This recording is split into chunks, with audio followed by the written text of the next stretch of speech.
driven by the idea that Washington stands for something, that in our founding as a nation, all people are created equal.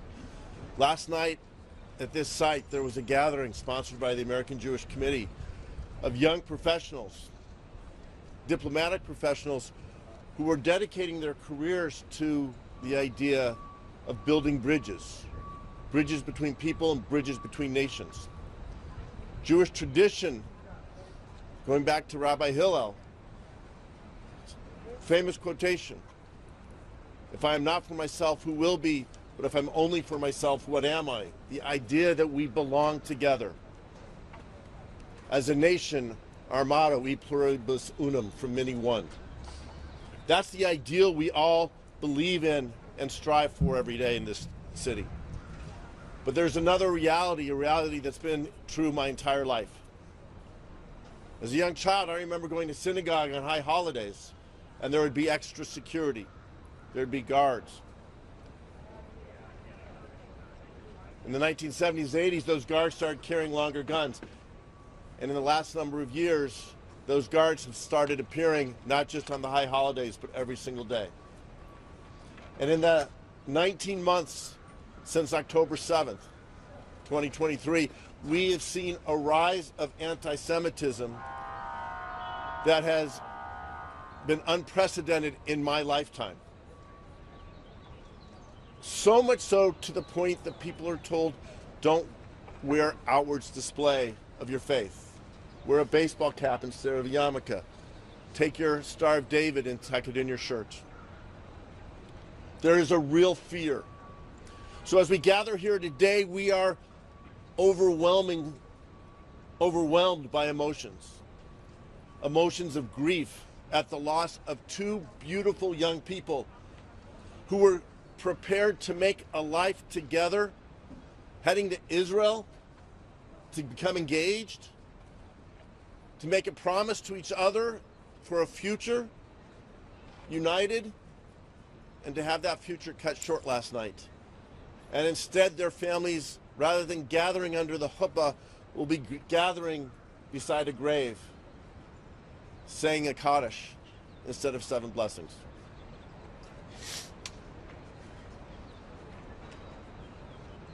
We have grief, we have fear,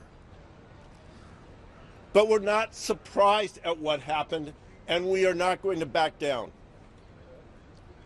The resolve of all of us standing here, the resolve of every American Jew, the resolve of Jews around the world, is that we will hold on to who we are with pride and defiance. We know our place is in this city, in this country, for us within the governing halls of the United States, and we will not let anyone tell us we don't belong. We are overwhelmed with the grief for two beautiful souls, but we must be inspired by their spirit and their example. They were here last night participating in a program about reaching out. That is who they are. That is how they will be remembered. We're here today to mark their murder, to express our sorrow. But we must stand to ensure their memory is always a blessing. We cannot let their death be in vain. We must stand up against hate, against anti-Semitism, against efforts to divide people, and instead make sure we work to unite people. Thank you very much. It's now my honor to turn over to my colleague, Jamie Raskin. I'm Jamie Raskin. I represent Maryland's 8th District, which is Montgomery County, Maryland, just next door. We've come to express our sorrow, our horror, our shock, and our outrage at the grievous anti-Semitic murder of these two beautiful young people.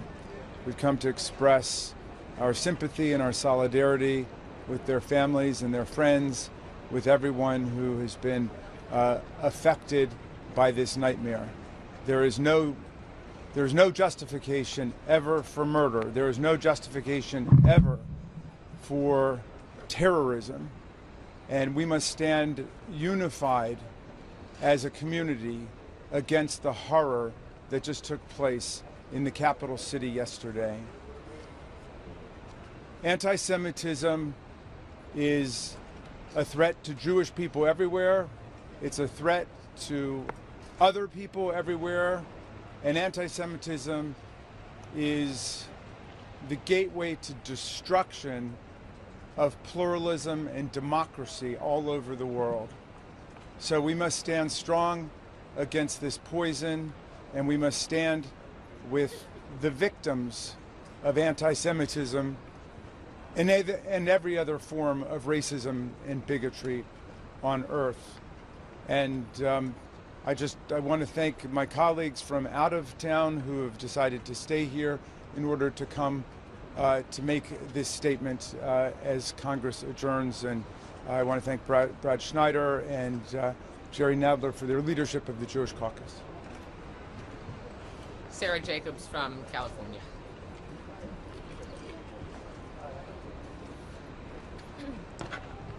Like my colleagues, I'm horrified by the murder of Yaron and Sarah. May their memory be a blessing and a comfort to all who knew them. And I think it's important to talk about the significance of where we're standing today, the Capitol Jewish Museum. Because this museum serves as a hub for Jewish life, for Jewish community here in DC, for preserving and celebrating the rich history and culture and contributions of Jewish communities. It's a space for building community, creating dialogue, and education, which is so needed to address the enduring stereotypes and misconceptions about the Jewish community. A shooting like this took lives from us. It's also meant to scare us. It's meant to take away the places where we should feel safe. It's meant so that every Jewish parent, like my brother and sister-in-law who are dropping their babies off to a Jewish preschool this morning, take a little pause. It's meant so that every person who wears a yarmulke or a Jewish star, like I often do, wonders, should I wear this today? Should I put this on? It's meant so that every time we walk into a synagogue, into a community center, or just down the street, we wonder if we're safe. But we came here today to honor Yaron and Sarah, and to show that Jews will not shy away from public life. They are trying to scare us, but we will not be scared away.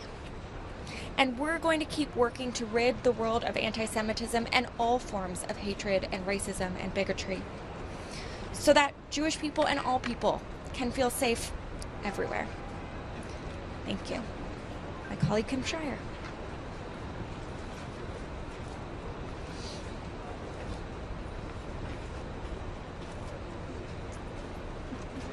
Thank you for being here.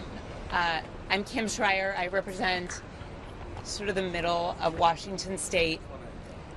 And I am here with my Jewish colleagues, also in mourning and in sympathy with the families of Yaron and Sarah, who just came to an event last night, an event that any of us could have been at, and were gunned down because of either their religion or nationality, by someone who didn't know anything about them, but targeted them for that reason. And it's a reminder. I mean, every time we start to feel safe and take a breath and feel like we're okay in this country, something happens. Tree of Life Synagogue.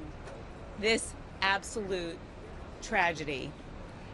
And I think about, well, that's the reason that my son, since preschool, has been going to a synagogue with guards at the door, where you have to talk to somebody at the gate just to get into the parking lot. And these experiences are meant to scare us, but they're also meant as a reminder that these last 50 years have been kind of a break from thousands of years of anti-Semitism, that it's not gone, that it's been reborn since October 7th of 2023, and that we're all worried. And when it happens to one group, it means really no group is safe. And that's an important message to get across. We live in the United States of America. We have the ability to disagree openly, to express thoughts, to protest peacefully. And political violence and hate crimes are never, ever the answer. And that just adds to the grief that we're all feeling right now for Yaron and for Sarah and for their families. Thank you. Congresswoman Laura Friedman from California. Hi, I'm Laura Friedman and I represent parts of Los Angeles. This is such a shocking and heartbreaking day, and when I saw the news early this morning of what happened last night, like my colleagues, I was heartbroken, but I also, unfortunately, was not completely shocked, because this event is one of a string of violent and despicable events that we have seen against the Jewish community for the last several years. But we can't let that become the norm in this country. It shouldn't be normal or acceptable that my synagogue in Los Angeles was tagged with swastikas. It can't be normal that my 11-year-old goes to Hebrew school on Sunday and has to have an armed guard open the door to protect a bunch of 10 and 11-year-olds. It can't be normal that after a horrific murder that everyone in this nation should be condemning, we also wake up to see online responses, thousands of people in this country, probably some of them real people, hopefully a lot of them bots, but probably some real people, justifying this murder, excusing this murder, trying to minimize this murder. That should be unacceptable to everyone in this nation. Because if, like me, if you believe that America is a place where everyone is welcome and everyone should be able to practice their religion freely, if, like me, you believe that everyone in this country should feel safe, regardless of their political views, their sexual orientation, their religion, or their race, if your religion commands you to welcome a stranger in a strange land, if you believe in law and order, if you're any of those things, if those are your values, there's no way that you could justify or minimize this horrific murder or any anti-Semitic event. And we have got to, as people who hold those values as Americans, push back on the violent rhetoric that we see on the extremes in this nation. The extremist movements that we see that choose to take individuals and put them into groups that they feel are lesser than or are unwanted, and refuse to see the humanity and the Americanness behind every single individual in this country. We all have a responsibility to push back on the conspiracy theorists among us who, in the case of anti-Semitism, choose to underlie their conspiracy theories with ancient anti-Semitic tropes about the Jews being controllers of media, controllers of capital, controllers of opinion. And whenever those opinions creep into the discourse online or in person, all of us have a responsibility, Jew and non-Jew, to say, no, that's not who we are as Americans, that's not who we want our nation to be. That we want a different kind of America.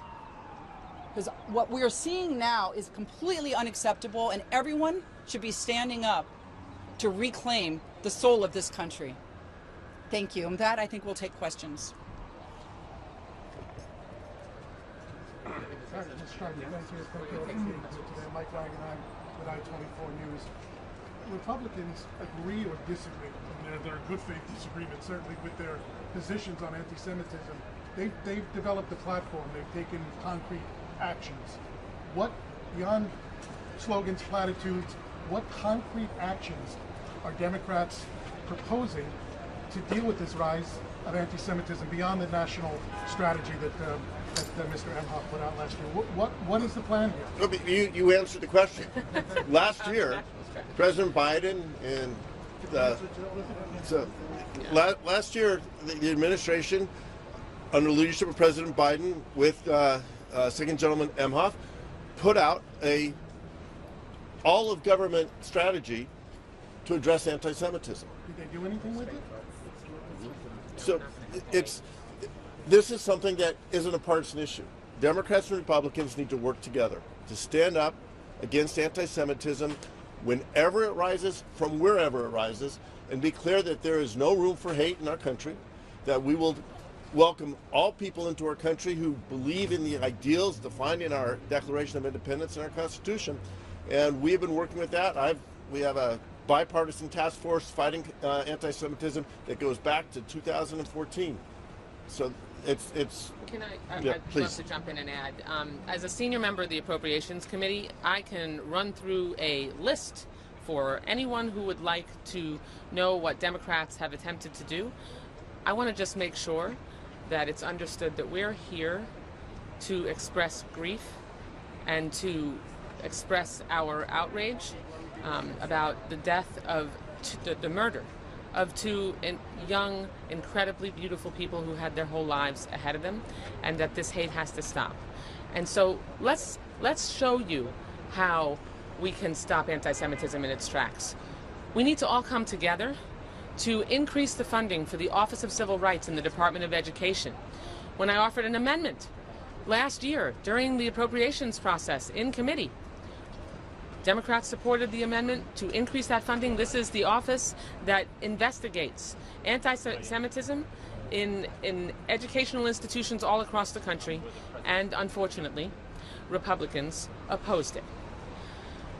We have had years and years of fighting to increase the funding for nonprofit security grants.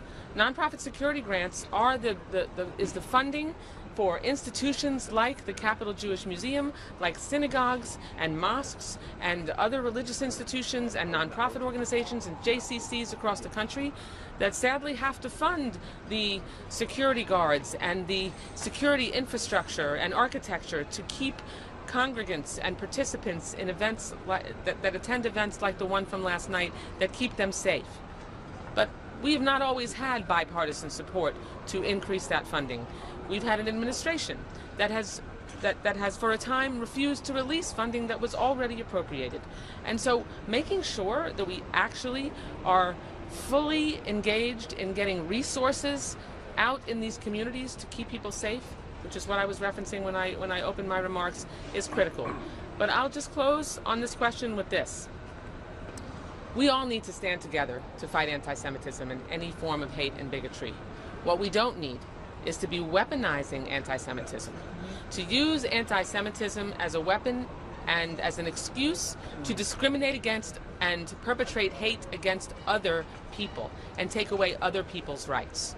I just had my last two children graduate from college 2 weeks ago. And thank you. They're launched. And I can tell you that we heard stories from my kids' friends and even on the campus that they attended, and I worried every day. Congressman Schneider and I sat down last year with kids from Georgetown, George Mason, and GW when the encampment was still embedded on that campus. And we heard their fear and the persecution that they went through, the halting and preventing of them from being able to cross the threshold of their classroom doors, being spat upon. And we helped make sure that we could get that encampment disassembled, and that we stood with students across this country to help make sure we could keep them safe. But we're not going to allow our community and anti-Semitism to be used as a weapon that will just blow back on our community like it always does for Jews, because eventually we get blamed for everything. And so yes, we must stand against anti-Semitism. We must use resources, and we need to have the whole of government plans that the Biden administration implemented to truly ensure that we can embed the fight against anti-Semitism in every policy-making decision across this country. Thank you for being here. I would just like to put an even finer point on this. I want to be really clear that what is happening right now with using anti-Semitism as an excuse specifically to crack down on institutions of higher learning That is not acceptable to the vast majority of American Jews. It is antithetical to our values. We understand that these institutions are the institutions that support liberal, democratic values, the values that allowed Jewish people in this country to thrive and accomplish for the past 50 years. And I just want to condemn using us as an excuse to crack down on free speech and to crack down on students and to deny funding for our universities that we all graduated from and we are so proud of. That is my comment. Next question. Any other questions? And I apologize. Some of us have planes, Yeah. so Yeah. we're going to wrap it up here, and we can And take have it- and individual have it slept. questions as we go. Okay. And none of us have slept yet Yeah, today. right. So, thank you very we'll, much. We'll take questions off to the side. Thank you so much. Thanks again, guys. May their memories be a blessing.